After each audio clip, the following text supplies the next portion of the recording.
സാമൂഹ്യ സേവന രംഗത്തും ഡോക്ടർ സജീവമാണല്ലോ.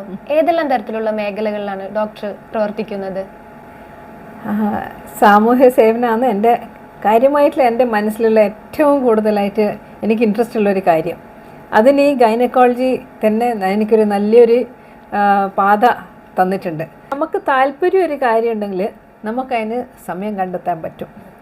അതുകൊണ്ട് ആദ്യം തന്നെ എൻ്റെ ഗ്രാൻഡ് മദർ ഒരു പാതയായിരുന്നു ഞാൻ ഫോളോ ചെയ്തത്.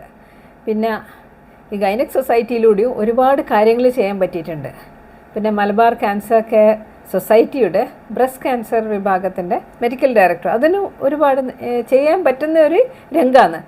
എനിക്ക് ആ ഓപ്പർച്യൂണിറ്റീസ് തന്നവരോട് എനിക്ക് ഏറ്റവും നന്ദി പറയേണ്ടത്. കാരണം ഓരോരോ കാര്യങ്ങൾ ചെയ്യാൻ പറ്റും. ഇപ്പം കഴിഞ്ഞ വർഷം ഞാൻ ഗൈനക് സൊസൈറ്റി സ്റ്റേറ്റ് ഗൈനക് പ്രസിഡൻ്റായിരുന്നു. അന്നേരം ഒരുപാട് കാര്യങ്ങൾ പല ഗൈനക്കോളജിസ്റ്റിൽ ത്രൂ ആയിട്ട് അവരൊരു സഹായം കൊണ്ട് നമുക്ക് ചെയ്യാൻ പറ്റി.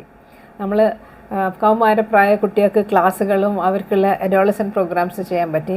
അതുപോലെ തന്നെ ബ്രസ്റ്റ് ക്യാൻസർ പ്രിവെൻഷൻ എങ്ങനെയായി ഇപ്പോൾ ബ്രസ്റ്റ് ക്യാൻസർ ഒരുപാട് കൂടിയിട്ടുണ്ട്. അതെങ്ങനെ വരാതെ ഇരിക്കും, അത് വന്നാൽ എങ്ങനെ കണ്ടുപിടിക്കും. അതുപോലെ തന്നെ എല്ലാ ഗൈനക്കോളജിസ്റ്റിൻ്റെ ഒരു കൺസൾട്ടേഷൻ്റെ കൂടെ തന്നെ ഒരു ഫ്രീ ബ്രസ്റ്റ് ക്ലിനിക്ക് കുറേ പേര് ഇപ്പോൾ ഒരു 100-100 ആയിട്ടുണ്ട് all over the state. Free ആയിട്ട് ഒന്ന് പരിശോധിക്കുക, പേഷ്യൻറ്റിനോട് ഇന്ന കാര്യങ്ങൾ ഇങ്ങനെ സ്വന്തമായിട്ട് പരിശോധിക്കുക, ഇതാണ് അതിൻ്റെ ലക്ഷണങ്ങൾ, അത് പറഞ്ഞു കൊടുക്കുന്ന ഒരു സംരംഭമുണ്ട്. അത് ഡോക്ടേഴ്സ് മാത്രമല്ല നഴ്സസും കൂടി ഇൻവോൾവാണ്. അതുപോലെ തന്നെ ഗൈനക് സൊസൈറ്റി കൂടാതെ ഇപ്പോൾ സ്വീറ്റ് എന്ന് പറഞ്ഞിട്ടൊരു ചാരിറ്റബിൾ ട്രസ്റ്റ് ഉണ്ട്. സ്വീറ്റ് എന്ന് പറഞ്ഞാൽ വെറും സ്വീറ്റ് അല്ല, ഞങ്ങൾ കുറച്ച് സ്ത്രീകളാണ്. Service for women empowerment and educational ട്രസ്റ്റാണ്. അത് നമ്മൾ പാവപ്പെട്ട പ്രായമായിട്ടുള്ള സ്ത്രീകൾക്ക്, വേറെ ഫാമിലി സപ്പോർട്ട് ഇല്ലാത്തവർക്ക് ഞങ്ങൾ മാസം ഒരു ഭക്ഷണം വാങ്ങേണ്ട ഒരു സംവിധാനം ആക്കിയിട്ടുണ്ട്. എന്നാൽ അവർക്ക് ജീവിക്കാൻ അത്രയെങ്കിലും ഒരു ഷോപ്പിൽ പോയിട്ട് സാധനങ്ങൾ വാങ്ങേണ്ട നമ്മളൊരാളെ സ്പോൺസർ ചെയ്യുന്നത്. അങ്ങനെ ഇതിപ്പം 10-12 വർഷമായി നമ്മൾ ചെയ്യുന്നത്. പിന്നെ കുറച്ച് പാവപ്പെട്ട കുട്ടികൾ നന്നായിട്ട് പഠിക്കുന്നു, ആ പെൺകുട്ടികൾക്ക് മുന്നോട്ട് പഠിക്കാനുള്ള സംവിധാനമില്ല, സ്കോളർഷിപ്പ് കൊടുക്കുന്നു. അതുപോലെ തന്നെ പല രോഗികൾക്ക് എന്തെങ്കിലും അസുഖമുണ്ട്, അവർക്ക് ട്രീറ്റ്മെൻറ്റ് ചികിത്സക്ക് പൈസയില്ല, അത് നമ്മളൊക്കെ നമ്മൾ സ്വന്തമായിട്ട് വേറെ ഒന്നുമില്ല. അതൊരു ചാരിറ്റബിൾ ട്രസ്റ്റായിട്ട് അത് നന്നായിട്ട് മുന്നോട്ട് പോകുന്നുണ്ട്. അതുപോലെ തന്നെ മലബാർ ക്യാൻസർ കെയർ സൊസൈറ്റി ഞാൻ നേരത്തെ പറഞ്ഞ പോലെ ബ്രസ്റ്റ് ക്യാൻസറിൻ്റെ അവെയർനെസ് നമ്മൾ എല്ലാ പഞ്ചായത്ത്, എല്ലാ മുനിസിപ്പാലിറ്റിയിലും നമുക്ക് അവിടെയുള്ള ഒരു കുടുംബശ്രീയോ അല്ലെങ്കിൽ അവിടെയുള്ള ലോക്കലായിട്ടുള്ള ASHA workers, teachers, college teachers, അവർക്കൊക്കെ നമ്മൾ ബോധവൽക്കരണം കൊടുത്തിട്ട് അവർ ഓരോരോ ഏരിയയിൽ അവർ ഈ മെസ്സേജ് സ്പ്രെഡ് ചെയ്യുക. ഇങ്ങനെയാണ് ബ്രസ്റ്റ് ക്യാൻസർ. പൊതുവെ ബ്രസ്റ്റ് ക്യാൻസർ എന്ന് വെച്ചാൽ അതിനൊരു സ്റ്റിഗ്മയാണ്, ആൾക്കാർക്ക് അത് പറയാൻ മടിയാണ്. പ്രത്യേകിച്ച് അതൊരു സ്ത്രീകൾക്കുള്ള ഒരു രോഗമാണെന്നില്ല. പക്ഷേ ഇപ്പോൾ ആ സ്റ്റിഗ്മ കുറേ മാറി. ഇപ്പം സ്ത്രീകൾ ഇങ്ങോട്ട് വന്നിട്ട് ചോദിക്കും, ആരോ ഒന്ന് നോക്കുക, എന്തെങ്കിലും ഉണ്ടോ ഒന്ന് നോക്കിക്കള, അങ്ങനെ ഒരു ആറ്റിറ്റ്യൂഡ് വന്നിട്ടുണ്ട്. ആ ആറ്റിറ്റ്യൂഡ് വന്നാൽ തന്നെ ഈ ബ്രസ്റ്റ് ക്യാൻസർ നമുക്ക് തോൽപ്പിക്കാൻ പറ്റും. ഇപ്പോഴത്തെ കണക്ക് പ്രകാരം 9-ൽ 1 സ്ത്രീക്ക് കേരളത്തിൽ ഈ രോഗം വരാൻ സാധ്യതയുണ്ട്. അത് വലിയൊരു നമ്പറല്ലേ. പണ്ടൊക്കെ ഇതില്ല. അതുകൊണ്ട് നമ്മൾ ജീവിതശൈലി രോഗങ്ങളിൽ പെട്ടതായത്.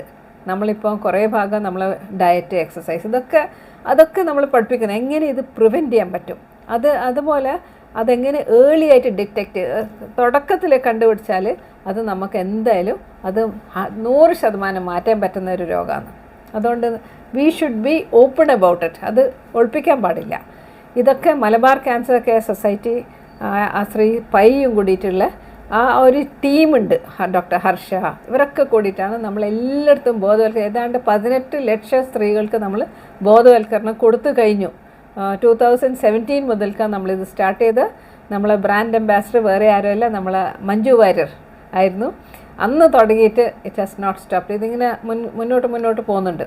അതിൻ്റെ ഒരു ഭാഗമായിട്ടാണ് കഴിഞ്ഞ വർഷം ഗൈനക് സൊസൈറ്റിയിലും ഞാൻ സ്റ്റാർട്ട് ചെയ്തത്.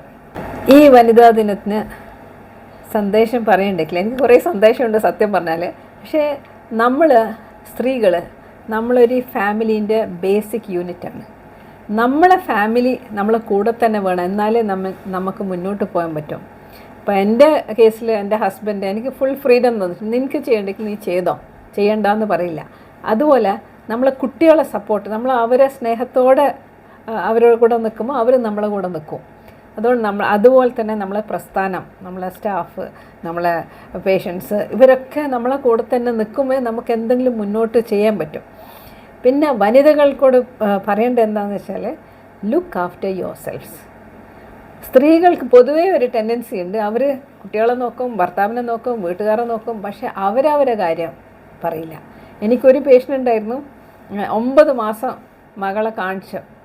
9 മാസം കഴിഞ്ഞിട്ട് മകൾ പ്രസവിച്ച് തരാനോട്, ഡോക്ടറെ ചെറിയൊരു ലംപ് ഉണ്ട് എൻ്റെ ബ്രസ്റ്റിൽ, ഒന്ന് നോക്കുമോ? ഞാൻ നോക്കുമ്പോൾ നല്ല ഹാർഡ് ലംപ്.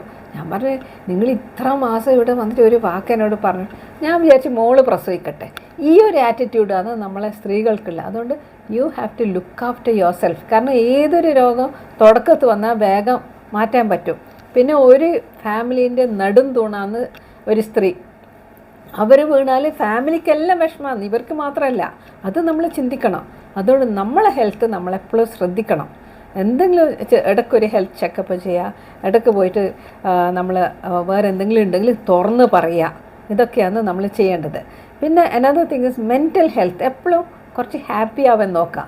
എപ്പോഴും നമുക്ക് കുറച്ച് വിഷമങ്ങളൊക്കെ വരും, പക്ഷേ മൈൻഡിനെ നമ്മളധികം ബേർഡൻ ചേർത്ത് നമ്മൾ നല്ല കാര്യങ്ങൾ ചിന്തിക്കുക, നല്ല കാര്യങ്ങൾ പറയുക. ആൾക്കാരെ കാണുമ്പോൾ നമ്മൾ അവരെ നല്ല വശം കാണുക. എല്ലാവർക്കും ഒരു നല്ല വശം മോശം വശമുണ്ട്. അവിടെ നല്ല വശം കാണുക.